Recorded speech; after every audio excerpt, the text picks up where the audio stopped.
দেখে, কারণ আমি তাকে দুনিয়ায় থাকতে জাহান্নাম থেকে মুক্তির সার্টিফিকেট দিয়ে দিলাম।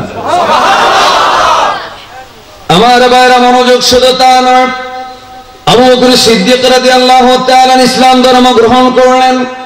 আমি কয়েকটি আয়াত বলবো, এই আয়াতগুলোর পরে ফাওয়াইদুত তাকওয়া, কিতাব থেকে কোরআন ও সুন্নাহর আলোকে কোরআনের আয়াত থেকে তাকওয়ার ফায়দা কি, ইনশাআল্লাহ আমরা কয়েকটা আয়াত বলবো। এই জন্য একটু ধৈর্য ধরবেন, মনোযোগ দিয়ে শুনবেন, মহব্বতের আওয়াজে আপনারা এখান থেকে জোরে জোরে কয়েকবার বলুন, ইয়া রাসূলুল্লাহ, ইয়া হাবিবাল্লাহ, ইয়া রাসূলুল্লাহ, আরো জোরে জোরে, ইয়া রাসূলুল্লাহ। আপনারই নূরের ঝলক লাগিয়া কবরের আঁধার যাবে চলিয়া, ওগো দিন গো দেখা কবরে আসিয়া, ইয়া রাসূলুল্লাহ, আর জোরে জোরে, ইয়া রাসূলুল্লাহ। গভীর মনোযোগ, আল্লাহ রাসূল সাল্লাল্লাহু আলাইহি ওয়াসাল্লামের সাহাবী সিদ্দিক আকবর যখন আমার নবী ইসলাম প্রচার করলেন, সবার আগে যিনি মুসলমান হলেন তিনি হচ্ছেন মা খাদিজা। তিনি একজন নারী, বলে না, তিনি একজন কি নারী। এই জন্য কেউ কেউ বলে লেডিস ফার্স্ট, নারীরা হলো প্রথম। আমি এটার বিরোধিতা করি না, নারীরা প্রথম, কারণ নারী মা খাদিজা আমার নবীজির স্ত্রী, মুমিনদের মা। জোরে বলে না, মুমিনদের মা শব্দ আরেকবার বলেন, মুমিনদের মা। সবার আগে ঈমান আনলেন, মুসলমান হলেন নারী। সুবহানাল্লাহ বলেন। এবার যদি কেউ লেডিস ফার্স্ট বলে, তখন আমি মানবো, শুধু একটা ক্ষেত্রে মানবো, সেটা হলো নারীরা হচ্ছেন সবার আগে ইসলাম ধর্ম গ্রহণ করলেন। এই জন্য আমার ভাইয়েরা, নারীদেরকে অবহেলা করা যাবে না, তাদেরকে অপমান করা যাবে না, তুচ্ছ করা যাবে না। নারী জাতিকে ভোগের সামগ্রী মনে করা যাবে না, এদেরকে মানুষ হিসেবে মর্যাদা দিতে হবে। এই জন্য ভাইয়েরা, নারী পুরুষের সমতা বিধানের জন্য, ব্যালেন্স রক্ষা করার জন্য আল্লাহ তাআলা কত চমৎকার ব্যবস্থা করলেন।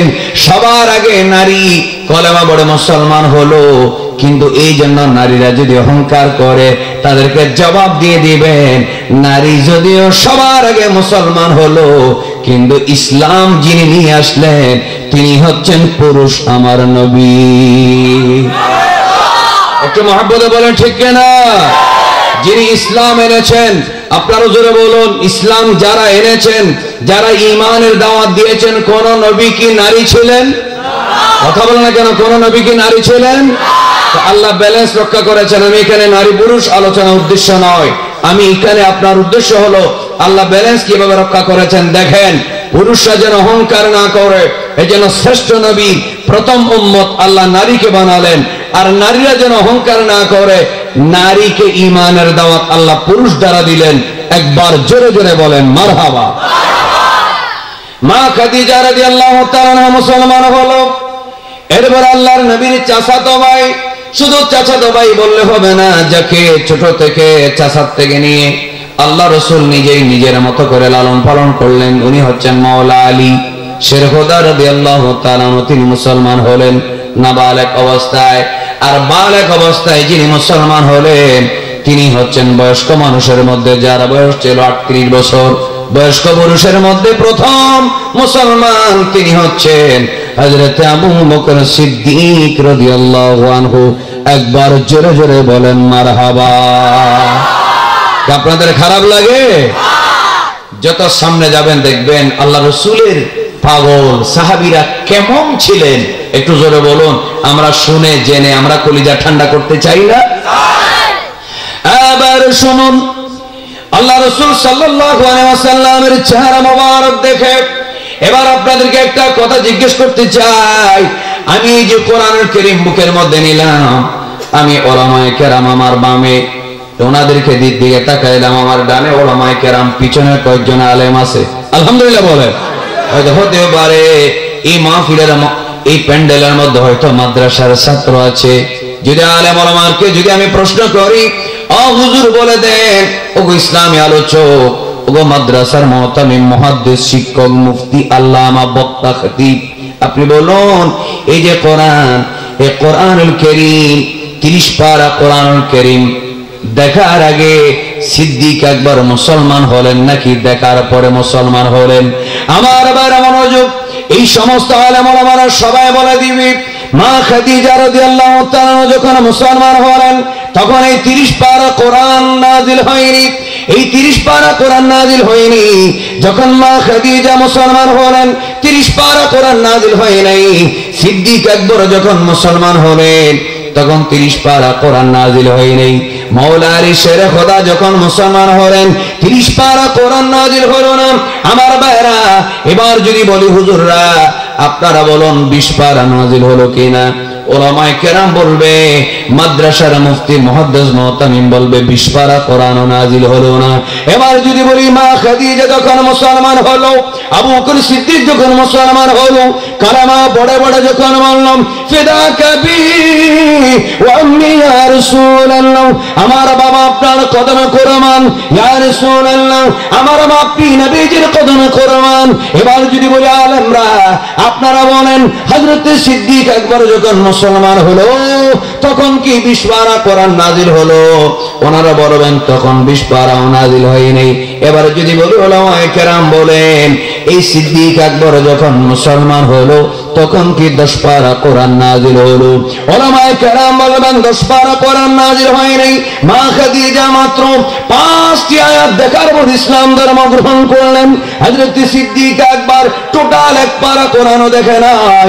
1 পারা কোরআন এখনো নাজিল হয়নি। 23 বছর ধরে কোরআন নাজিল হবে। ইসলাম প্রচারের প্রথম বছরে হযরত সিদ্দিক আকবর, হযরত মাওলা আলী, হযরত মা খাদিজা রাদিয়াল্লাহু তাআলা সহ প্রায় 150 মানুষ যারা মুসলমান হলেন 1 পারা কোরআন নাজিল হলো না। এবার যদি বলি আপনারা কেন মুসলমান হলেন? আপনারা তো কোরআন পড়েননি, কোরআন দেখেননি, কোরআন এসেছে পড়ে আপনারা মুসলমান হলেন আগে। তখন সমস্ত আলেম ওলামার একটাই জবাব দিবে, সিদ্দিক আকবর কোরআন দেখে নয়, সিদ্দিক আকবর আমার নবীর সুন্দর চেহারা মোবারক দেখে কলেমা পড়ে মুসলমান হয়েছে। আরেকটু মহব্বতে বলেন না সুবহানাল্লাহ।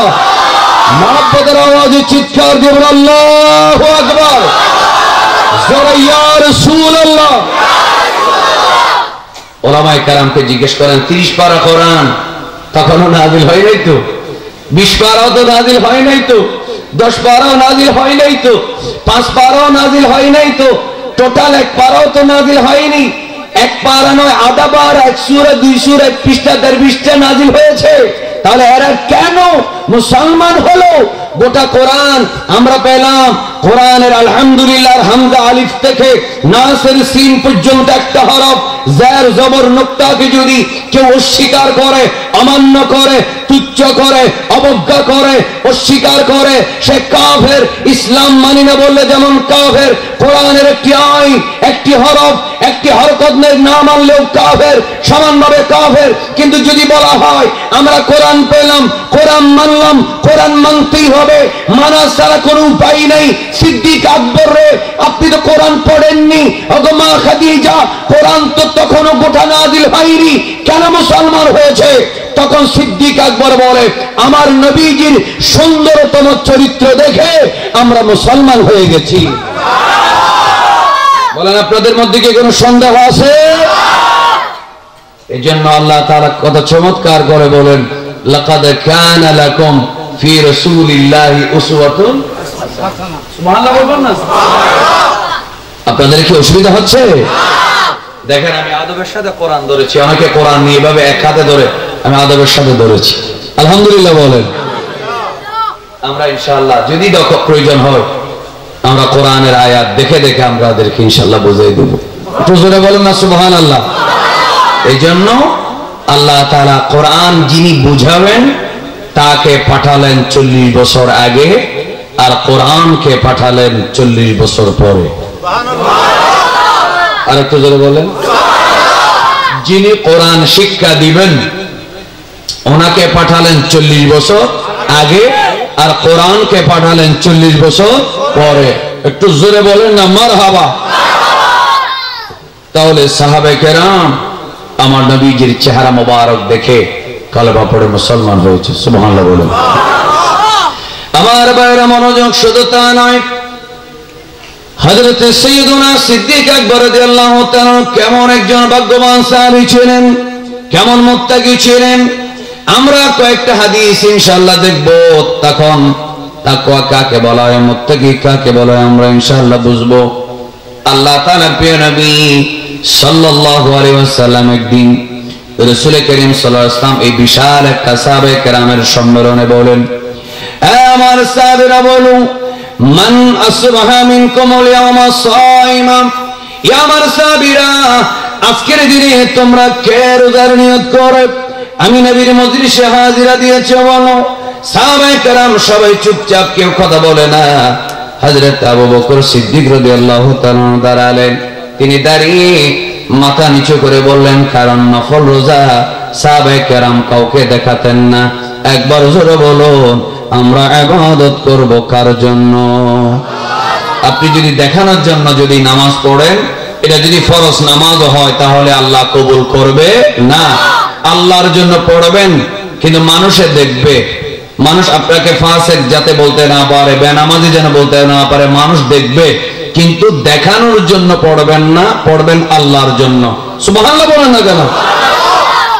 মহব্বতের সাথে শুনুন, কি অসুবিধা হচ্ছে? আল্লাহ রাসূল সাল্লাল্লাহু আলাইহি ওয়াসাল্লাম বললেন, তোমাদের মধ্যে কে নফল রোজার নিয়ত করেছে বলো। সাহাবায়ে কেরাম কেউ ওই দিন নফল রোজার নিয়ত করেনি। হযরত আবু বকর সিদ্দিক রাদিয়াল্লাহু তাআলা বললেন, ইয়া রাসূলুল্লাহ, না, আজকে আমি নফল রোজার নিয়ত করে আমি ফজর নামাজ পড়ার জন্য আসলাম। এরপরে ঘরে গেলাম। এর কিছুক্ষণ পরে, ঘন্টা দুয়েক পরে আপনি রাসূলুল্লাহ দরবারে এখন আমি হাজিরা দিলাম। ইয়া রাসূলুল্লাহ, আজকে আমি নফল রোজার নিয়ত করেছি। এরপর আল্লাহর নবী তামাম সাহাবায়ে কেরাম কেউ বলতে পারলো না ওই দিন ওনারা নফল রোজার নিয়ত করেছেন। এই হাদিসটা মুসলিম শরীফের মধ্যে আছে, মুসনাদে আহমদ বিন হাম্বলের মধ্যে আছে। একবার জোরে জোরে বলি মারহাবা। এরপর আমার নবী জিজ্ঞেস করলেন, মান আদা মিনকুম আল-ইয়াওমা মারিদা, এই আবু বকর আজকের দিনে কে, এ আমার সাহাবীরা তোমাদের মধ্যে কে আজকে অসুস্থ মানুষের সেবা করেছে বলো। সাহাবায়ে কেরাম কেউ বলতে পারলো না। সাইয়্যিদুনা সিদ্দিক আকবর এবারও তিনি অপারগ হয়ে তিনি দেখানোর জন্য তিনি এই কাজ করেননি। তিনি দাঁড়ালেন। আল্লাহ নবী ডাক দিয়ে বলে, মান আদা মিনকুম আল-ইয়াওমা মারিদা, আজকে কে তোমাদের মধ্যে অসুস্থ মানুষের সেবা করেছো? সিদ্দিক আকবর বলে, ইয়া রাসূলুল্লাহ, না, আজকে আমি অসুস্থ মানুষের সেবা করলাম। 3 নাম্বার প্রশ্ন, আল্লাহ নবী বললেন, মান আত'আমা মিনকুম আল-ইয়াওমা মিসকিনা, আজকের দিনে কে তোমাদের মধ্যে মিসকিনকে খাবার দিয়েছো? সাহাবায়ে কেরাম কেউ বলতে পারলো না। একবার জোরে জোরে বলুন, আমার নবীজির সাহাবীরা কি মিথ্যা কথা বলতে পারে? আওয়াজ করে বলেন, আমার নবীর সাহাবীরা কি মিথ্যা কথা বলে?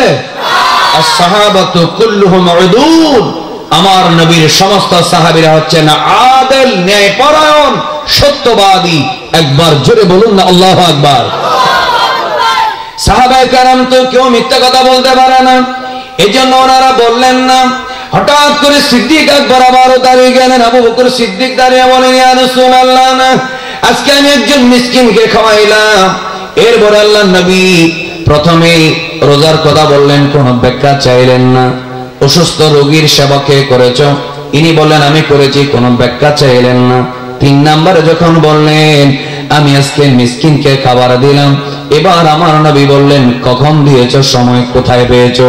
ফজরের নামাজ পড়ে ঘরে গেলে মাত্র 1-1.5 ঘন্টার পরে আমার মজলিস শুরু হলো। এই সময়ের মধ্যে কোথায় গিয়ে তুমি মিসকিনকে খাবার দিয়েছো বলো?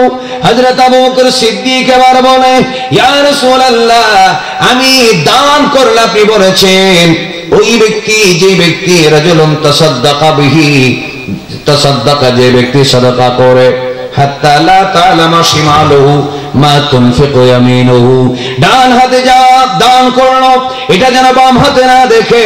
ইয়া রাসূলুল্লাহ, আপনি যদি আমাকে প্রশ্ন না করতেন আমি জবাব দিতাম না। ইয়া রাসূলুল্লাহ, প্রশ্ন করার কারণে জবাব দিয়ে দিলাম। আমি যখন ফজরের নামাজ পড়লাম, নামাজ পড়ে যখন আমি আমার ঘরের দিকে যাচ্ছি, আপনারা জানেন, আলেম ওলামারা জানেন, আমার নবীর ঘরের দিকে একটা মসজিদ নববীর দরজা ছিল, সিদ্দিক আকবরের ঘরের দিকে একটা মসজিদ নববীর দরজা ছিল। একটু জোরে বলেন না সুবহানাল্লাহ। সিদ্দিক আকবরের ঘরের দিকে আরেকটা দরজা ছিল। তিনি বলেন, আমি যখন দরজা দিয়ে বের হলাম, হঠাৎ করে আমি দেখি একজন মিসকিন, একজন ফকির, নিঃস্ব মানুষ, ক্ষুধার্ত মানুষ পেটে এভাবে হাত দিয়ে বসে আছে। আমি জিজ্ঞেস করলাম, ও আল্লাহর বান্দা, কি হয়েছে তোমার, কেন পেটে হাত দিয়েছো?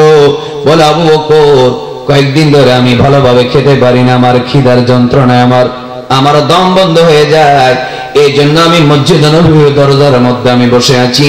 কোন আল্লাহর বান্দার যদি দেওয়া হয় তাহলে আমাকে দুমুঠো খাবার দিবে। সিদ্দিক আকবর আবু বকর সিদ্দিক রাদিয়াল্লাহু তাআলা বলেন, এমন সময় আমি দেরি করলাম না, ইয়া রাসূলুল্লাহ, আমি আমার ঘরের দিকে গেলাম। আমি ঘরের দরজায় গিয়ে দেখি আমার বাচ্চা আব্দুর রহমান, তার হাতে একটা রুটির টুকরা। আমি আব্দুর রহমান থেকে, আমার ছেলের হাত থেকে আমি রুটির টুকরা নিলাম, আর আমার ছেলেকে বললাম, তোমার মা গরম গরম রুটি বানাচ্ছে, আর একটা রুটি তুমি মা থেকে নিয়ে নাও। এই কথা বলে আমি আমার সন্তানের সেই রুটির টুকরাটা আমি ফকিরের হাতে দিয়ে দিলাম। ওই ফকির আলহামদুলিল্লাহ বলে আল্লাহর শুকর আদায় করলো। জোরে বলুন সুবহানাল্লাহ। আর একটু জোরে বলুন, একটু জোরে বলুন। যদি আমরা রাসূল করিম সাল্লাল্লাহু আলাইহি ওয়াসাল্লামের সাহাবায়ে কেরামদেরকে যদি আমরা অনুসরণ করতে চাই, বলুন আমরা অনাহারীকে খাবার দিতে হবে কি হবে না? আওয়াজ করে বলেন, হবে কি হবে না? যদি বান্দাকে আওয়াজ করবেন, এমন আওয়াজ দিবেন গোটা এলাকায় যেন খবর হয়ে যায়। ঠান্ডার মধ্যে এই মানুষগুলো কিন্তু কম মানুষ নয়। একবার জোরে বলুন, যদি বান্দাকে খাবার দেওয়া হয়, একটা মানুষকে নয়, একটা আল্লাহর সৃষ্টি প্রাণী কুকুরকেও যদি খাবার দেওয়া হয়, চিৎকার দিয়ে বলুন, খুশি হয় কে? আরো জোরে কে?